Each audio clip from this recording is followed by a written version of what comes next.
கர்த்தருடைய பரிசுத்த நாமத்துக்கு மகிமை உண்டாவதாக. எரேமியா 33 அதிகாரம் 3வது வசனம். என்னை நோக்கி கூப்பிடு, அப்பொழுது நான் உனக்கு உத்தரவு கொடுத்து நீ அறியாததும் உனக்கு எட்டாததுமான பெரிய காரியங்களை உனக்கு அறிவிப்பேன்.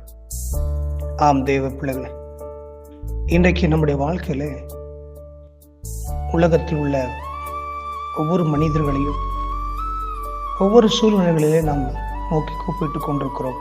நமக்கு உதவி செய்யும் வண்ணமாக குடும்பத்தில் உள்ளவர்களை நோக்கி கூப்பிடுகிறோம், உறவுகளை நோக்கி கூப்பிடுகிறோம், அரசாங்க அதிகாரிகளை நோக்கி கூப்பிடுகிறோம், தலைவர்களை நோக்கி கூப்பிடுகிறோம், நமக்கு பிரியமானவர்களை நோக்கி கூப்பிடுகிறோம், நமக்கு சொந்தமானவர்களையும் நோக்கி கூப்பிடுகிறோம்.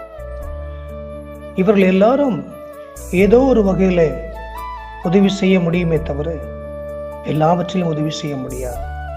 ஆனால் இன்னைக்கு பரிசுத்த வேதம் சொல்கிறது, என்னை நோக்கி கூப்பிடு, அப்பொழுது நீ அறியாத உனக்கு எட்டாதமான பெரிய காரியங்களை உனக்கு அறிவிப்பேன், செய்வேன் என்று சொல்லி. ஆம் தேவ பிள்ளைகள், அறியாத பெரிய காரியங்களை நமக்கு ஆண்டவர் செய்வேன் என்று சொல்லுகிறார். அப்படியானால் ஆண்டவராக இயேசுவை நோக்கி கூப்பிடுங்கள். உங்களுக்கும் எனக்கும் ஆண்டவர் பெரிய காரியங்களை செய்து ஆசீர்வதிப்பாராக. God bless you. ஆமென்.